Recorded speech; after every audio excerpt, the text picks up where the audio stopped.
You are listening to Starter Girls Podcast with Jennifer Loading. Whether you are starting a project, starting a business, starting a brand, or starting a movement, we are here to talk about it. And I am super excited because I have the awesome, remarkable Jason Alber on here today. Hello. Hello. And just so you guys know a little bit about him really quick, I'm going to do his bio, but he is our producer for the Starter Girls Podcast. So we're super blessed to have him behind the camera out here with us so that we can chat with him today. And I'm excited to let our audience know a little bit about you. Thanks for having me on, and thanks for being in the studio, in my studio. Absolutely. On your podcast, my studio. That's right. That's right. My podcast in your studio. That's right. All right. So a little bit about Jason real quick. He grew up on a hog farm in Iowa, and he was an entrepreneur at a very early age. Said he had sold cars. Am I right, Jason? Yep. That's awesome. Awesome. Went off to college, and then after 9/11, left that and decided to go into the Army. Spent 10 years there, started out as an MP and went into explosive detection as a dog trainer. Am I right? Yep. Awesome. Awesome. And spent 6 years on a special forces team. And after that, left, went back and got his degree in emergency administration and disaster recovery. Did that for 7 years and then left to come to Texas. Am I right? Yep. And now you're in the sales world. Yep. And not only does he produce our podcast, but he also produces other podcasts, and he is a frequent on his own podcast, Don't Be So Brewed. Am I right? That's right. The other bro hosts. That's right. We are super excited. All right, Jason, I'm excited to have you here. So to start this off, I'm going to ask you a few rapid-fire questions. I love these questions. Of course. So are you a morning or a night person? Kind of depends. I don't know that I know what day it is currently, but I would probably say I'm a morning person. I get tired at night, but I've always been an early riser for workouts and stuff like that. I'd have no problem doing a 4 or 5 o'clock workout. Were you that way before military? Yeah, I mean, I grew up on a hog farm. So we had bottle calves and stuff like that. So yes, there was a lot of time before I was in the military, I'd be going to work out. I was a wrestler in the state of Iowa. Okay, awesome. So yeah, I'd go to the gym and take care of Dad's bottle calves and do chores with him, but it's just kind of Iowa way, the farm way. There you go. Yep, farm life. I get it. You got to get up when the sun comes up, right? Right. Go to bed when it goes down. I get it. Get it. All right, so dog or cat person? Definitely dog. Definitely dog. Definitely dog. Do you guys have a dog? So technically, yes, I still have 2 dogs. Okay. We moved over here about 2 years ago, and when we moved over here, we had 4. Oh, wow. The youngest one was 12 years old at the time, and the oldest was 17.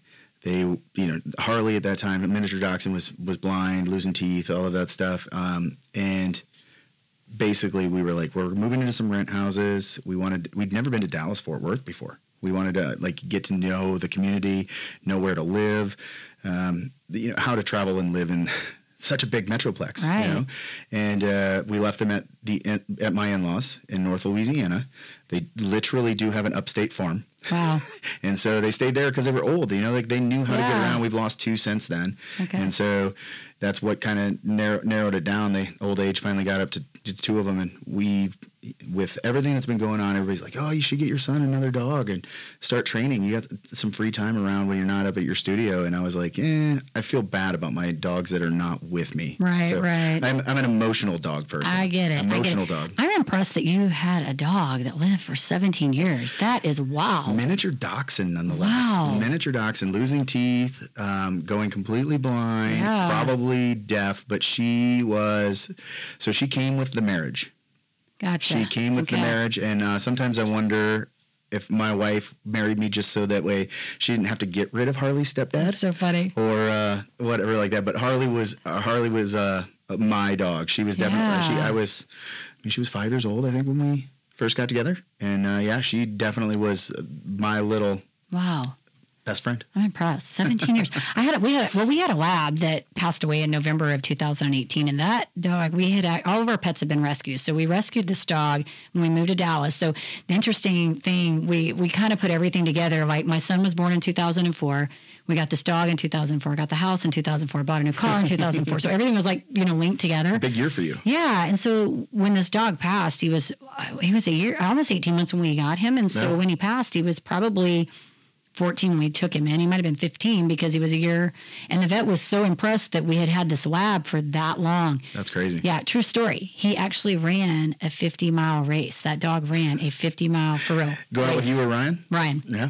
Isn't that crazy? That is crazy. I still talk about it. I have his picture on my refrigerator. I miss him all the time. But I talk about how he used to clank, his little nails would clank on the floor. You hear his little jingle on his bell or on his collar. So, yeah, that's awesome. I love dogs. Dogs are awesome. Yeah, I love dogs. All right, so what is your... For the record, you tear my heart up every time when you post one up, and I'm like, I can't do it because I know. There. Like, I know. Look, tears me up. What are you talking about? If I have a 100-acre farm and all I did was take care of dogs, like if I could be the pit bulls and parolees, right. if I knew I could do that, and yes. There's a lot of other aspirations in my life, and I know they don't necessarily like you have to deal with them, but yeah, when you post up some of that stuff and you're like anybody, I'm like, God, every time I want to, you're like Sarah McLachlan to me sometimes. Those dogs, the animals are like, I think everybody should have animals. They're just great. They love you unconditionally. Right. Like you never have to worry about like a dog's going to hate you tomorrow. We've rescued so many incredible pets. Like my pit bull that I have right now was actually, we got him in 2014. He was a bait dog before we had gotten him. He's been in extensive training with behaviorists. This dog is like so very loyal, so well behaved. I mean, greatest dog. So yeah, it breaks my heart when I do that. Anybody help these poor animals out there? There's so many of them that need help. And, for sure. So, all right. So what is your favorite food? You had a guest on recently who said who was like steak and potatoes. Yeah. And I was shaking my head behind the camera at my computer because I don't believe that there is a steakhouse that can make a steak as good as I can make one. You're from Iowa, that's why. They make good. I've heard things about Iowa steak. And I'm a good big green egg cooker. Like I have an addiction to big green eggs. I love cooking on my big green egg, and I even bought a second mini one to be able to take tailgating and all that stuff because I just love being able to have the different opportunities of what the big green egg can provide. So how do you like your steak? Little bit medium rare. I mean, medium is too much for me, but going into that rare, you don't want to just flip. Like I like mine blue. Like you just throw it on the pan, flip it. So one of the things that I actually truly love to do with my grill is a cowboy cook. Okay. So I'll throw it up on the grate and I'll cook it to it's just a little bit past the rare version of it. Like it's browning up on the top a little bit, but it's still really soft, and you can tell that it's rare on the inside. Then I'll pull the grate off and I'll throw it straight down. Like I'll make it wide open so it's hot red fire. Throw my steak right on top of it. Put it on there for like 3-4 seconds. Flip it, and it's hot enough that you can just like flick the coals off of it, but it gets a nice crispy edge to it. And I'll pull it out. Good. My wife is. So when we first got married, like probably the biggest fight we ever had, ever. Over steak? Yes, like just in general. So we got married while I was in the military. Okay. I did my final deployment right after we got married. Like I had a deceased battle buddy overseas, and so I had to go and fill his position. And I left, and I was intended to go in like in October. I left in February, and we came back. Everybody's like, "Oh my God, you guys got married less than a year ago. Like you're going to be divorced soon. Like he's an Army guy. Like he's got problems. He especially does doing what he does." And everybody's like, "You got to go to counseling." So we go to counseling, and we're in there talking, and the lady's like, "What, Jason, what's your problems with?" I was like, "I don't have any problems. Like, we're here because people told us we need to be here. We barely have been married. We haven't got through the honeymoon phase yet or anything like that." She's like, "You got to have something." Like she baits me and just baits me and baits me. I was like, finally. She eats her meat well done. Like That's so I can't funny. stand it. We lived in Missouri at the time. My birthday's January 20th. We had just gone through my birthday, and I had to go back out into the snow, start my grill up again because it wasn't done well enough for her. You had to get the steak cooked. And she now eats it much more like you. She eats it super rare. Once we started practicing and doing it, I mean, I actually kind of tricked her. I started marinating them in Worcestershire sauce. Ah, that's good. A day or two, so that way the blood would actually be dyed brown. She wouldn't freak out about the blood. She never saw red. The little sneaky trick. Yeah, that's good. Well, I used to eat my steak, like seriously, like I would get it well done. Yeah, and now I'm like, how did I ever do that? Because, how did I ever do that? My in-laws do it that way. Like, even my mother-in-law, when she shows up, will be like, "Can Jason cook mine tonight?" Yeah, that's awesome. So then my father-in-law's only cooking his, and or making me burn his. Well, we need to come to your house to have steak. For sure. I'm thinking about it. So would there be like, okay, so obviously because you're from Iowa, so you know how to make steaks, but is there any steakhouse here that you would say, I might be okay eating at that one? Oh, I mean, totally. I mean, Three Forks is one of my favorites. They're good. Silver Fox I haven't been there. I've had it right off George Bush. Okay, I've actually had a couple birthday dinners there since I've been over here. So both very good. Three Forks, yeah. And then there's in Ruth's Chris, like I've been to a lot of Ruth's Chris. I like the original that came up was from New Orleans and Baton Rouge area. I don't even think those two are still are franchised anymore. Like I think they're still owned by the family. But yeah, Ruth's Chris is always pretty good. But it's kind of franchisey in my opinion. Sure. I mean, it's high class franchisey. Right. Okay. Doesn't mean you can't sponsor my podcast. There you go, right? That's good. I like that. Put in a plug. All right, Jason. This is awesome. Okay, so I told our listeners a little bit about you, but I want you to tell us what you want us to know. Anything you want to expand on about you. What are you doing now? And just tell us a little bit about you. Yeah, so, well, I am a part owner in the Studio Dallas, where we are currently sitting and hanging out. Yes. We record the Don't Be So Brewed podcast here. My podcast with my bro hosts. We're three bearded bro hosts. Probably not for much longer. I've been fighting the whole corona stuff with keeping my beard, but I'm not technically touching my face if I massage my beard. Yeah. So I built the studio, which is remarkable, by the way. We do need to do some painting and stuff like that, but it's still a great place. I think. Signed in some girls that I wanted to use as decorating advisors for it. So we'll see how it turns out over the next few months. I don't know. I'm not so good on the decorating part of things. I'm more about the efficiency and things working. As long as it works, we're all good. I just like things to work. Seriously, I'm all about working. So this actually started out kind of as a hobby craft. I grew up on a hog farm learning to work. I went to the Army, was a learning to work guy, explosive detection, spent several years deploying with military special operations side. Not an actual special forces guy, so none of your stolen valor people come chasing after me. I did spend several years with teams, but it was for my skill set, for us training dogs. It was really fun. It was a great opportunity. I helped develop the Specialized Search Dog program, which was an off-leash detection dog program. Kind of think of your like duck dogs. Finding explosives based off hand and arm signals. Because you can't think about like your regular military dog or police dog that you see now. If you were to walking down the street with a dog on a leash because they also attack, and you found a bomb, you'd be within like 6 to 8 feet with a leather leash. And actual special forces guys looked at us and they were like, "You are the dumbest people on the planet. Wow. Like you're standing there with a leather leash protecting you between that and an IED. You're dumb. Go away." Wow. So we developed bird dogs, hunting dogs type scenario, and it was really fun to develop, really awesome. All the acronym agencies came out and watched us, and we ended up getting picked up by a lot of special operations communities for use. Spent some time with the Secret Service, and met literally every living president, and worked for them, and enjoyed my time doing that kind of stuff. Got out, thought, I need to finish this degree. What do I go into? I don't know anything besides like, oh crap moments. I tell people I'm always like, you're effective, like, oh darn guy. Only sometimes I use some other four-letter words for that. But so I went into emergency administration and disaster recovery. It just seemed really easy for me. Like chaos is kind of calming to me. Okay. Resiliency is huge in my world, and I don't do well with resiliency sometimes when it affects me, but chaos I find a little bit calming, just because like I know I can be a voice of sound reason, and I can help control the tempo or rescue others. Like I've always kind of had that hero complex in that sense, so it was a really, really good world for me. What took me away from it was my son. The year my son was born, I actually spent 300 days in hotels.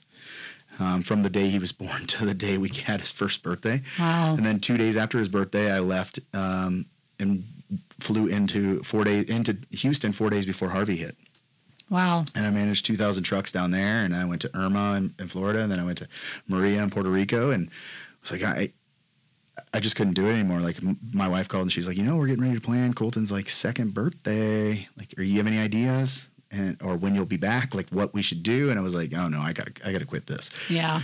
And then, so I kind of always had been a natural salesperson because every job that I had a part of, I did salesy parts of it, podcasting, project managing, sales work, things like that. I always worked for smaller companies, and man, like sales just kind of was a niche opportunity for me. I'm in the pharmaceutical world now, but I've done a few different things in that time where I got my reputation for sales. So it's kind of what I do. So if you need a podcast, I'm open for discussion. Jason's your man on the podcast. If you need a good sales guy, I'm also in your world. Well, and I always talk about with sales is that really everything that we do, I mean, very few, there are some jobs, maybe like engineering or some things where you're behind the scene where you don't really have to sell. But I used to talk about this when I would train my teams, is that you're pretty much selling every single day. So, you sell yourself all the time in everything that you do. So I don't know, that just came to mind when you were talking about that. And there was something else you said I was going to touch on, and I lost my train of thought, but that was all good. I mean, like you have just a really neat story, but I think I know what it was when you were talking about, helping others. I think because we talked about this earlier, you're very task oriented. And so people like you are really good in crisis situations because you can look at a problem and say, okay, how do we need to fix this? What do we need to do to get that done? That's kind of the way I operate too. It's like when there's chaos going on, I don't like chaos. I like order. And so when I see, chaotic things going on, my natural tendency is to exactly. My natural tendency is to want to come in and say, okay, everybody, let's calm down. Let's think logically. How do we move forward with this, to get where we want to be? So, and I've had this discussion a lot lately with kind of the way the world is going with like this pandemic scare and the discussions of it. Like everybody's kind of got this evolution of like freaking out and like, or what is going to be the new world after this goes through. And I've said it for years, and I've said it on my podcast. I've said it to my teams. I've said it to a lot of people, and I'm sure that I stole it from some wise non-commissioned officer at some point in my life. But the failure to make a decision is a decision. I would agree 100%. So whether and I made it a scenario for an old coworker. Actually today I was sitting and talking to him kind of about because he's looking for a job and got some things going on and was kind of wondering about it. And I was like, it's like driving a car. And you see an accident. Do you stop? Do you continue driving? Or do you swerve? Right. Well, but if you don't do anything, you continue driving. So you just continue, right? So you picked one of those three options of decisions that you had by not making a decision. So in effect, where we're coming to in the world, you've got to realize, what am I going to do at this time? And I know it may not be the right answer, but at least I did something and I was in control of making that decision. Right. I agree. That's great. That's great. It's a great question for you. Yeah, great little nuggets there. Yeah, absolutely. We like questions. All right. So this is just kind of a fun question.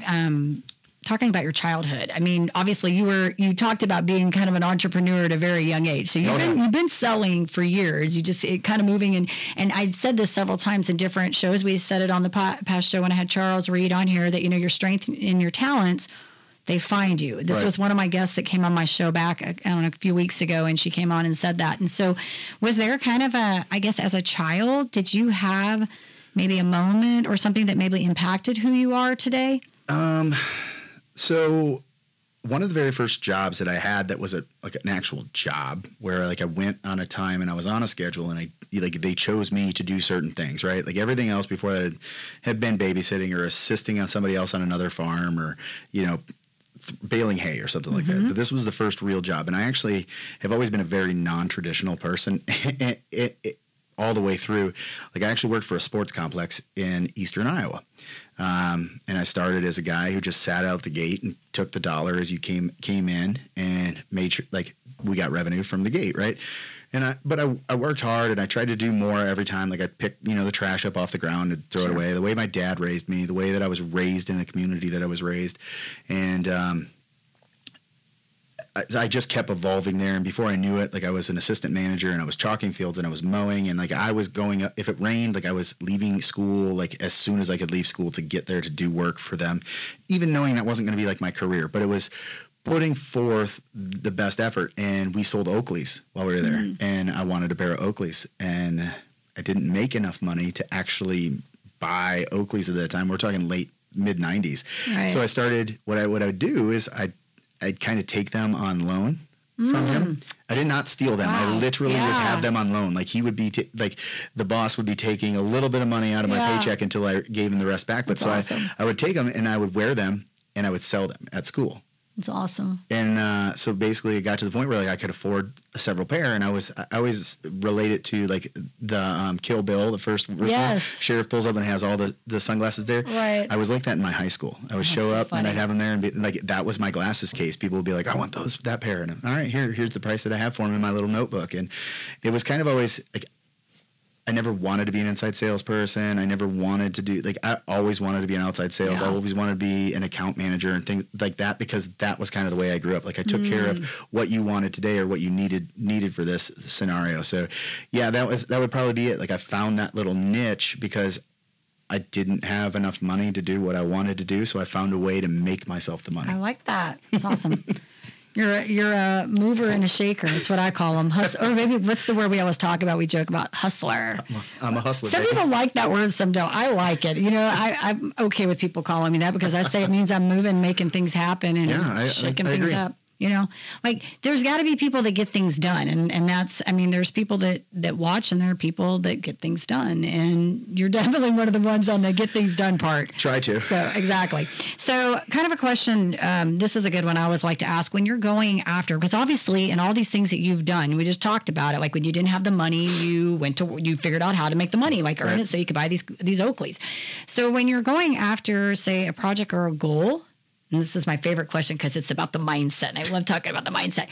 What does that look like for you? Like, what does that headspace look like for you? And maybe even relate it back to some of your military experience. Like, what does that look like? So I am very much, I'm not huge into the list and the highlighters, but I'm yes. We got to talk about the list, the highlighters. Yes. I am very much a backwards planner. Like I know the timeline that I need or that I want to get something done. And I figure what it's going to take for me to get where. Like I like that. I live my mindset, like packing to go on a trip to Europe or something like that. Like it's always the same. Like this, how many days am I going to be there and what do I need to or want to wear while I'm going to be there? Like it was one of the other things after 13 years of marriage that I had taught my wife that she's much better at now than I am.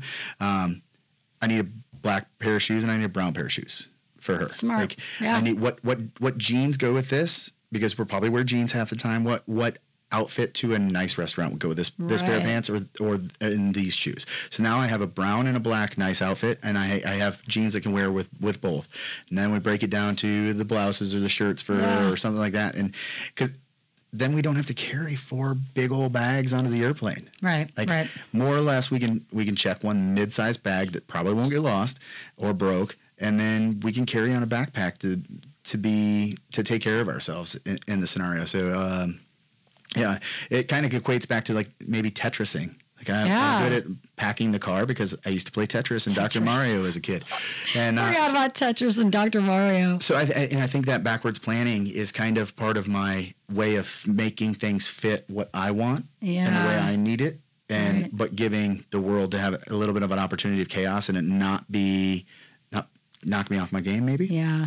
So I would ask you this question. Are you able to see, because I always say, like in most cases, when I look at something, I try to look at like the big picture, like, okay, if I can look at what the end thing is that we're trying to get towards, I can kind of filter out the muck in the middle is what I call it, the stuff in the middle.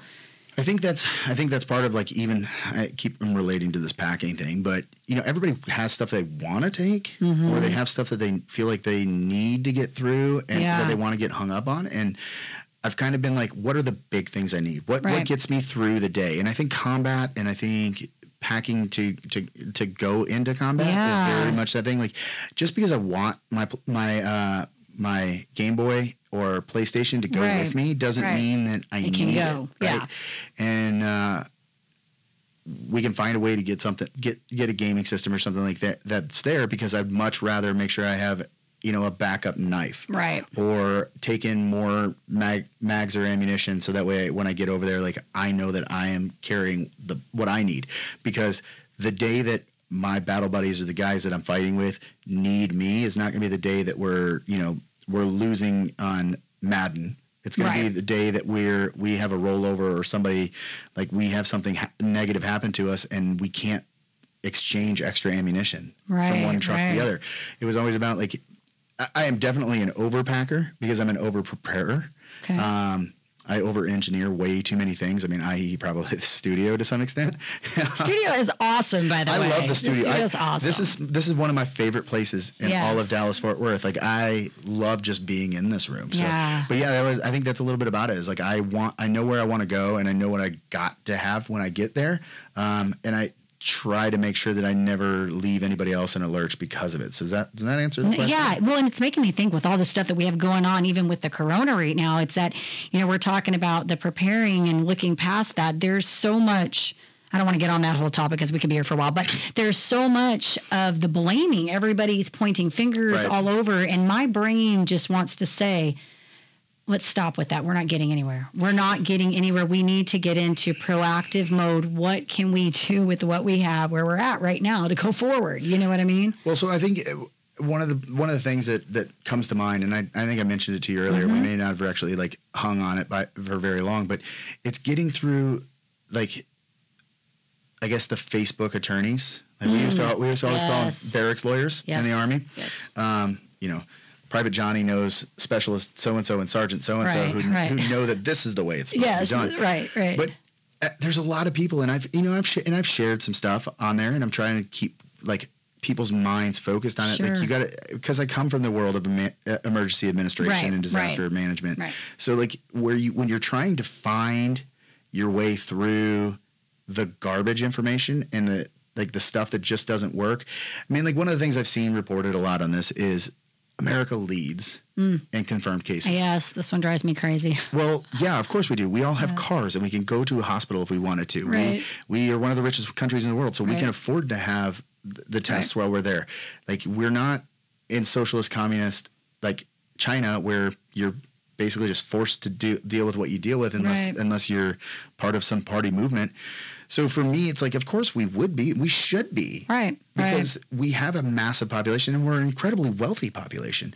But if you actually calculate it down to, like, deaths per million, where everybody's on the same playing field, we're very, very low on it because, again, we're a rich country with the ability to treat it, and we've developed a lot more medicine than any other country out there. So where I try to stay focused in something like this in a planning preparation mode is, like, I knew once we saw that TP toilet paper was going to make everybody crazy in this thing, I was like, my wife was like, should we start eating our stuff? Like, we stocked up on food, our freezers are full. I was like, no, like, let's use DoorDash as long as we can, because if they put it on quarantine, like, to the point where no one can go out, I don't want to be fighting all these people for a ribeye steak or some potatoes or eggs and all that stuff that's out there, like, or frozen pizzas. Like, we have those things. Sure. Let's put them in reserve, and then when all this wildness is over, like, we can go and we can eat that fridge down and be preserving it now. In fact, it's probably being very good for our economy, or not our economy, but our environment, because people are shopping for weekly needs. They're kind of going back to what, mom and dad and grandma used to do, where they'd shop for their daily veggies and milk and all of that stuff. So they weren't stockpiling and wasting food at a dramatic rate. So I don't know. I think there's a lot of good that's going to come out of this. I am fearful on what, like, the next pandemic during social media age will cause, but because once one allows the door, you give them an inch, they take it a mile. So this will become a new regular, and that's scary to me. Well, and you'll laugh, because yesterday I actually went to the grocery store, and believe it or not, I went into a Kroger, and they actually had toilet paper in there. I was impressed, because I have been, funny story was, I had, before this even started, I had accidentally, I think, bought an extra pack. I thought we were out or something, so I bought some extra. So we've been fine, but I was starting to, like, think, if people are going to keep hoarding this toilet paper forever, maybe I should, like, try to find an extra roll somewhere. So yeah, I mean, we bought our house the last day of February, and we stocked up then, because we'd kind of been running the house out already, and so we went out and bought, like, one of the big gigantic packs then, because we just moved in the house, like, we were there, like, it wasn't like who moves a bunch of toilet paper with them, right? So you kind of just, like, wind those things down when you're leaving. And we went and bought a big pack. We were like, oh, we'll just put it in the closet because Costco, why not? And so that's why we've actually been really You've been good. okay. My frustration has been eggs. Yes, Eggs have blown my mind. And bacon. Believe it or not, and the two things that those are my two things because they're low carb. Like you got good fat and good protein, and I'm like, don't touch my bacon and don't touch my eggs. I think that, and I might be part of the cause from that, but I've actually lost a ton of weight already during all this. I'm down like 12 pounds. Wow. And well, there is some good. See? That's some good's gonna come out. Well, and the problem is, like, for the better part of my life, I've been an intermittent faster since before it was cool. Sure. Like, because of the way I operated in the military and disaster recovery and everything like that, like work was always the number one priority. Like, we're task oriented. Yeah. And so I'd eat once a day. Wow. Dinner. That was it. I only ever ate dinner. And I think now, and I work out a lot and all this stuff, and it still wasn't just like falling off me by any means, because I had revamped my like workout program about the first of the year, and nothing had changed, and I was kind of having some struggling. I was getting frustrated by it, and nutrition had always come up with anybody that I talked to about it, and they were like, "You actually probably need to eat more. You always eat at a calorie deficit for your day, but you probably need to eat more to keep going." So I've started getting up, and I eat like 2 to 4 eggs every morning. And I think that's been a big causation to it. Like, my metabolism's back. Like, I'm starting the day with the great, awesome. all the great macros from it. Yeah. And I think that's been a big cause for it, because I'm not doing a whole lot more than I was before. I love eggs. I eat them I eat eggs every day, pretty much every single day. They have a really good fat to protein ratio in them, and people a lot of times I'll say we're not doctors, so we're not going to prescribe anything, right. But they always say, people get hung up on cholesterol being bad, and cholesterol is actually really good. Well, there's multiple different types of cholesterol, right? I agree. So it's eating it in the way that works for you. Like, if you eat an entire cholesterol-based diet, not going to be bueno for you. Well, yeah, and there's a lot. I mean, that's a whole nother subject too. We can get into about even the different types of, the cholesterol within the body, the fluffy kind and the dense kind, and all. Right. Like, we could have a whole show on that one. Amy and I would love to talk about that one sometime. Well, that's why I wore my camo shirt, so I could hide some of the edges of the roundness on it. It's a great shirt. He's got flamingos and giraffes on it. I like it, with these palm trees. It's awesome. All right, Jason, what would you say has probably been the most difficult thing you've had to go through? Honestly, I have a lot of the military stories. Like, I've been shot and blown up and all that stuff. But what it was, I think probably my biggest world of PTSD, if you were to call it that, comes from leaving the military. Leaving, wow. I didn't want to leave when I left. There was a drawdown to the military force happening. I had been in some injured cases, and from just being a go-getter and a frontline soldier, and it was my time not to be in anymore. And they kind of just said, "Well, we're not re-enlisting people. Like, your contract's up. Don't come back." And that was it. It's like, one day I wasn't a soldier anymore, and that was what I had based my identity on. The boss I work for now actually asked that word one time. She was like, "What? Like, everybody go around and tell us a word that describes you, or what your why." And I said mine was my identity, and it didn't mean it wasn't because of anything other than, like, I grew up I grew up answering calls, and that was kind of my identity. And the military was that. And when I got out, like, I was probably too broken. Like, my wife was adamant again about me not going into law enforcement. She was like, "I've seen you go through so much already. Like, you don't need to be in that." Firefighting was kind of an option, but I was a little bit older and a little bit more broken than I needed to be a rookie firefighter and stuff like that. So kind of what led me into the sales finding me at that point. So I tell people, like, I used to walk down the street with the baddest dudes on the planet, and among them, and kids across the street would be like, "I want to be like that when I grow up, Mom. I want to be like that guy when just same way when fire trucks drive down the road, your son probably was like, I want to be a firefighter at some point, or be the cop and save people." And then one day I was just a Joe Schmo in jeans and a hoodie and my chucks, walking down the street, just like going to get some eggs and bacon from Kroger. I can see that. And it lost my identity, and it took me a while, but we had a discussion at the last sales meeting, and I brought it back up. My same manager asked the question again a couple years later and said, asked some newbies, and we went around and told it. And I said, my identity, it took me a little while, and it took a lot of being a part of that job that I'm in now. But my identity was, I'm always okay with being Colton's dad. That's awesome. And so the hardest thing for me was giving it up and then trying to find a reason, like, to reallocate my why. Yeah. Well, and it made me think, because I could get that, because when I was a director with Mary Kay, I've been in the company 20 years. I was a director for 15 of the 20 years. And when I went through my medical crisis, I spent 4 years struggling with that. And in the fourth year, I had to step down. Because for me, it was really about integrity. I couldn't lead where I wasn't willing to go. And I couldn't even operate with the condition that I had. It was very difficult for me. And so I had to make that decision to step down. And I remember the day doing that and just crying, because I had moved to Dallas as a director. Everybody in the company knew me as that director, as a leader and a mentor. And then here I was stepping back from that. And I just remember crying about it.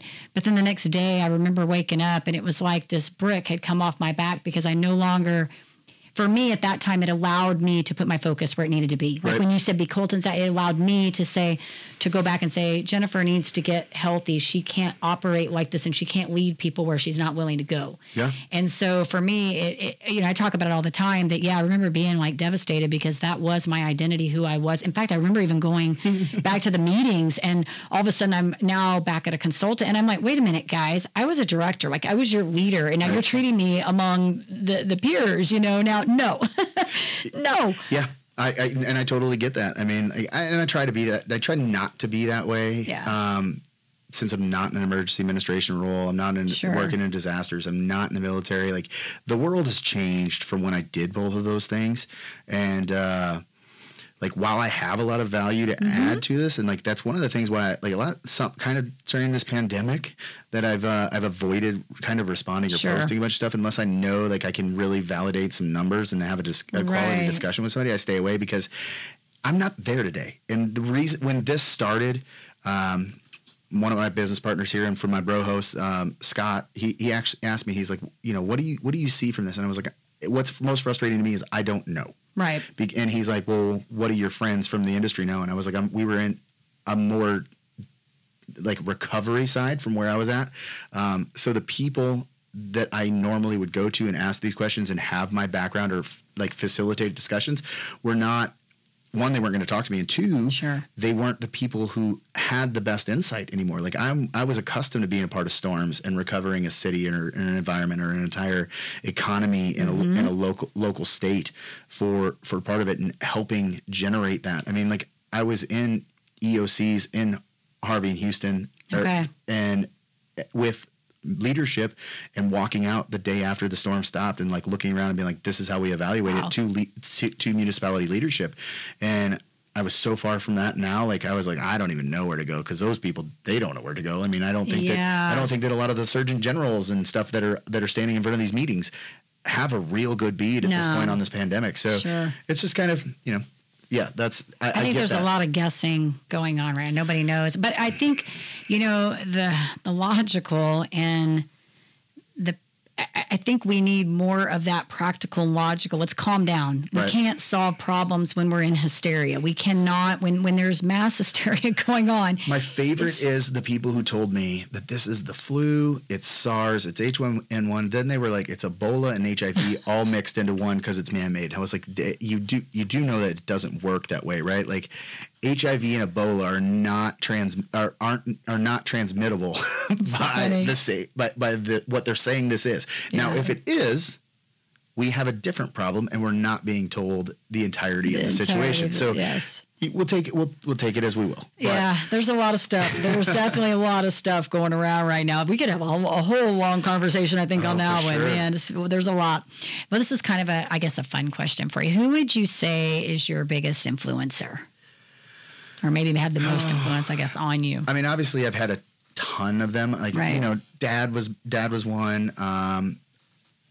And I actually thought about this because I listened to your podcast on the other side. And I don't know that it was somebody who really influenced me, but I think it's somebody that I will carry with forever. And it was my wife's grandfather. That's awesome. Wow. He actually passed away part of the reason why when Harley passed away, it wasn't like super traumatic for us was Harold was like in the hospital and he was on his last 30 days of life at that point in time. And he knew before going, I mean, he was a Korean War vet, Air Force vet. And, God, he was just a character and a half, but he was a really good dude. And he was very much a good old boy, and he took care of his family, and he loved his people. And I think I want to live to be a Harold. That's awesome. I want to live so that people look at me the way that, and it's almost going to make me tear up, because he was just such a big influence on my part on what it means to be a good person. Like, he was a military veteran. He had his careers and he did his thing, but like, that's not what he was known for. Right. He was just known for being Harold. I love that. And that's what I think that's one of the things that, like, part of my identity. Like, sometimes it's okay for you to be you, and like your why to be just what you have around you. I agree. I always hashtag on my posts. You don't catch them on my other page, but I always do a hashtag be you, do you. Yeah. Because I'm all about that, you know, about being authentic and being real. And that's what people love, is authenticity and realness. I think it's one of the things about the world today, especially with Instagram and TikToks and Facebook and all of that stuff, that like, it's really easy to live a fake life. Sure, I agree. And we all strive to do it. Like, we all want to be in The Devil Wears Prada, right? Like, we all want to be the boss. That's a good one. You know, Devil Wears Prada. Yeah, I've been married 13 years. Yeah, you got to figure it out. That's good. We all want to. We all want that more, and we're chasing that CEO desk and that corner office and all that stuff. And sometimes, like, you got to remember, like, your grandpa being a milkman was. He had the better life than Henry Ford at some point, probably, right? Yeah, that's awesome. And you're right. We've evolved into that. It is so easy. I mean, we've got filters and we've got all these things that we work with, and you're competing with that all the time. So everybody thinks that they've got to keep rolling that. But, you know, it's like one of the other shows that I'm working with, we were talking about one of the topics we were going to talk about was, or is, the top 10 things we're learning while we're going through this coronavirus. And, you know, we could go look things up. And my whole take on this was, no, we need to talk about what are the things that we're personally learning. What are we learning? Because that's where people can relate to, is what is it that we're doing or taking away from this and giving to people. They don't want to hear the next story that's up on the internet. Right. They want to hear from you and what you have to offer. So I'm a blogger now. That's awesome. Oh, you are, because you just did a blog. That's right. You did for I Support Local, right? Yep, for our charity organization that we're all kind of working with, is I Support Local. We need to put a plug in for that, by the way. You need to put a plug in. We definitely need to put a plug in for that. My part of my blog on that was, I was asked by the guy who helped start this whole thing with us, Scott, and he was like, just write something up. Like, tell me, like, give me a topic, write something up, and we need to start like sharing and getting some more momentum going on this, because I Support Local is about supporting local small businesses and helping y'all as organizations grow. We are also out in the environment for helping your grandmother, your grandfather, like people who have immune deficient issues, getting out and getting supplies and things like that. So we're able to be reached. We actually have supportlocaltx.com as a website to be able to go to check it out. You can submit your requests or issues there. I mean, we started I think we started doing some of the small businesses around, like we posted about Urban Eats last night on the Facebook page to try and like drive some revenue to these restaurants that, even though they're spending their time with DoorDash and all of that, like I'm sure that DoorDash, I don't know their business model, but DoorDash and Uber Eats and all this stuff, they're getting some sort of cut somewhere out of it. So I don't know what's working for the small businesses and not, but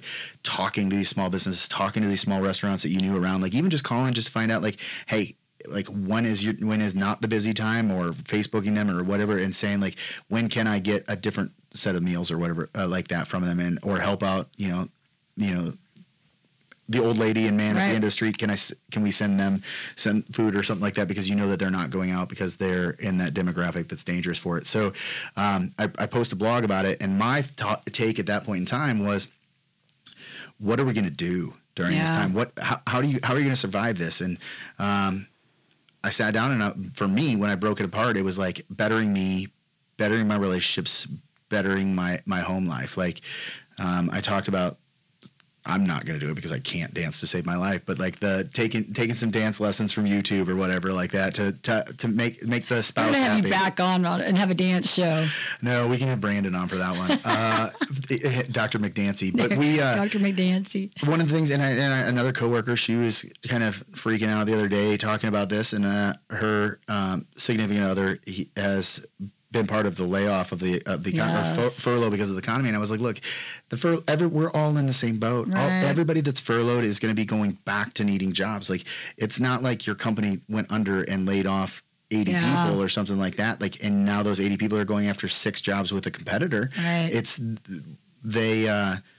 Everybody is being laid off in this situation. So we're kind of all at the same playing field. And one of the big things I talked about was, where do I find something that betters me at this point in time? Like, you can go online and buy the money or pay the money to get your, like, work on training for a real estate license or learn all the bookwork stuff to get your pilot's license. Right. You can buy these programs, start your pre-project management thing, because the PMP test is not easy and it is very difficult to get through. A lot of people, it takes a long time of training and practicing. Yeah. It's kind of mentality is like kind of like the bar exam type thing. Like, you've got to have an avenue and a really structured training to be able to pass that and stuff. So I was telling her, I was like, look, why doesn't Marcus just like look into this stuff? Maybe he wants some initials at the end of his name and this starts that revenue. I'm not saying jump into school, right, and get out of online education here in a few weeks or something like that, because it all kicks off and he gets brought back to being because he's in the engineering environment. And I was like, but why don't he go after the project management license, start the pre-planning for it, all that stuff. And at least then Groupon actually throws out some of these cheaper courses where at least they're like $35 to $50 or something like that. So you have the ability to find out if it's something you even enjoy. Like, I'll tell you what, like, being a project manager and having that license, probably really awesome. I couldn't do it the way that they would, some of the classes that I went into, and I learned that because for me, I was much more of an operator, right? Mm-hmm. And I was not in the, computer engineering realm. So I needed to find the right ideas of the test for me to be successful with it, and not just show up to a class that I paid $1,700 for. Right. And do it and then be like, oh, that's not right PMP for me. Yeah. I don't need to be there. That's awesome. No, and I did see your article, so congratulations on that. That's awesome. Yay. And I agree with you. Yeah, this is a good time to really, if I was thinking about that even today, I'm like, what can I do maybe that, I don't know, that I thought about maybe doing before and I haven't done it because I haven't had time, study something different or learn something. Maybe I'll brush up on my French. I took like 6 years of French. Maybe I'll get really... I want to say Rosetta Stone is actually offering it like free or like very, very cheap. Maybe on I'll iTunes get like now. really proficient. Because somebody went on my blog yesterday and typed a bunch of French stuff, and I was like trying to make all that out. Copy, paste into Babelfish. That's what I was thinking. And I'm just going to, I can get the gist of it. I just can't figure out every piece of it. Like, I can get the idea of what they're saying. Well, so I actually invested in the Creative Cloud Suite because I use I use everything on my Macs, but I use Final Cut Pro and all that stuff. But I wanted to learn Premiere and Lightroom and Photoshop and stuff like that for what we do in here. Right. And so that was, how do I get better at doing this? Yeah. While I'm sitting there and I'm not just recording just to record and then clicking buttons to click buttons. Like, I spent like $36 for $1,000 class or something like that was offered at this time for me to get all of the Creative Cloud Suite classes, and I'm able to start. I'd never played with Photoshop before, so I started playing with Photoshop and learning some things here and there, and asked a couple friends, like, hey, just send me a photo, like send me something from a vacation or whatever. Let me dink around with it and all of that stuff. So that's one of the things that I spent during this time trying to be more proficient at. You rock. Awesome. All right, Jason, last fun question before I ask you about the podcast. If you could be any superhero or character, what would you pick?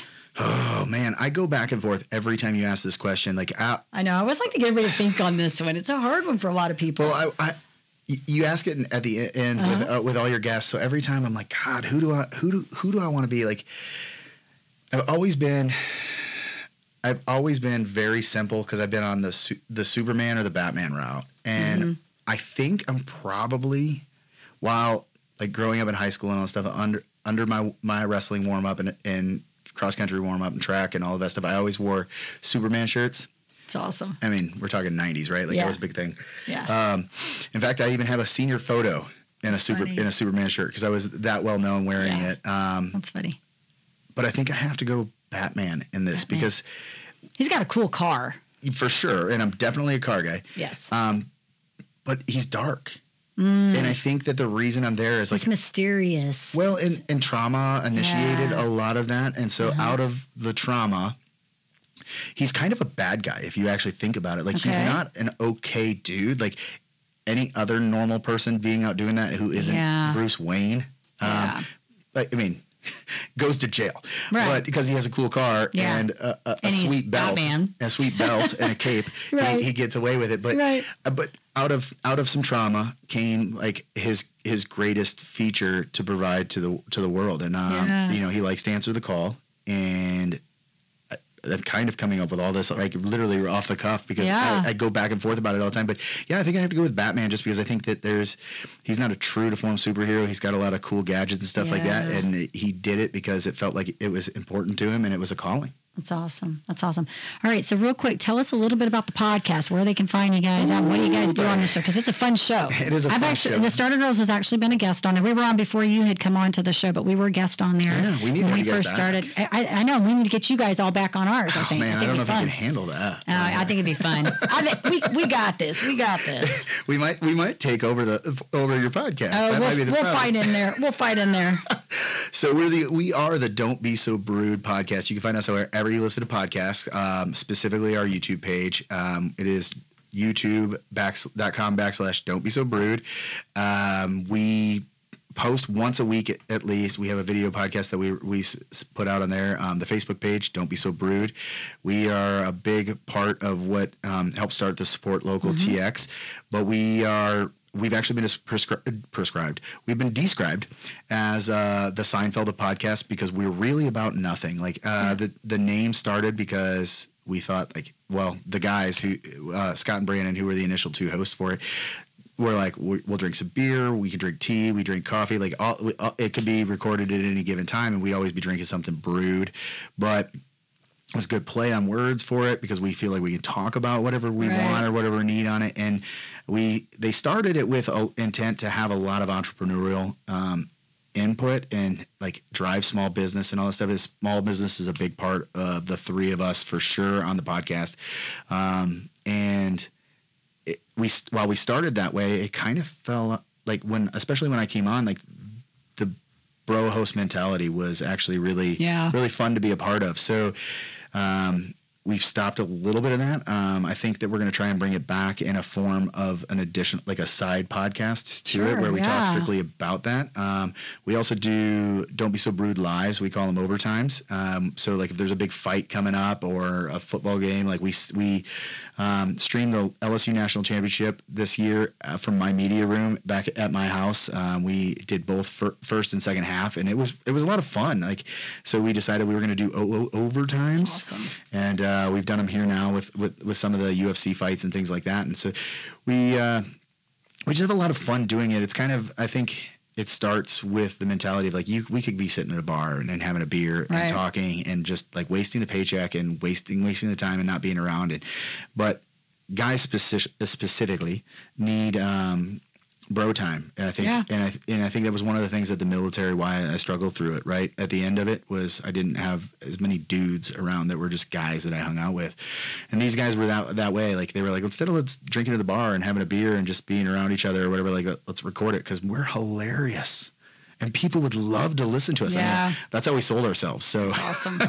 didn't take a lot because all three of us are really humble about it. Yeah, no, you guys are great, and you do have a great show. It's a lot of fun. To our listeners, you'll have to check it out. It is a fun show, and so and I do want to say real quick on that, the Support Local. Yes, doing a great thing. Starter Girls is a part of that. Very much so. Super excited about what's going on with that, and Yeah, this has been fun, Jason. I appreciate it. Stuff. It's been fun. I'm fun. looking at the clock. I'm like, man, we've been going for a while. I know We've this had is fun. a longer episode for Yes, you guys. yes. Maybe we need to put a Starter Girls with Jason on the bottom. We might. Jason will be our come in and be a host every once in a while, right? I'll just talk from the other side. Like I'll be like Robin on Howard Stern. Like you got instead of the guys with a girl, it's the girls with a guy. That's good. That's good. I like it. That's good.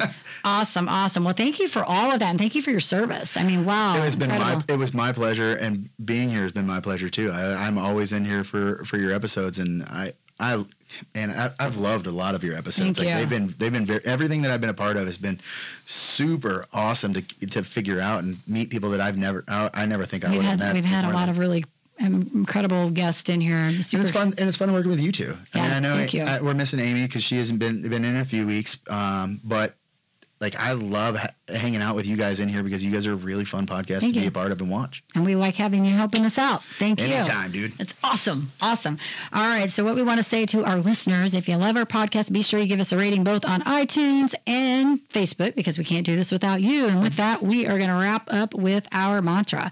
It's a great day to be brave. I can't even talk today. Hello. We've had so much fun, I can't think. All right, let's try this again. It's a great day to be brave. You might as well start now. You have the power to change your circumstances any day you decide. Let today be that day. Rise up, be amazing, be you, do you. All right, you guys take care, be safe, and be kind to one another. We'll talk to you next time. Take care. Thanks, y'all.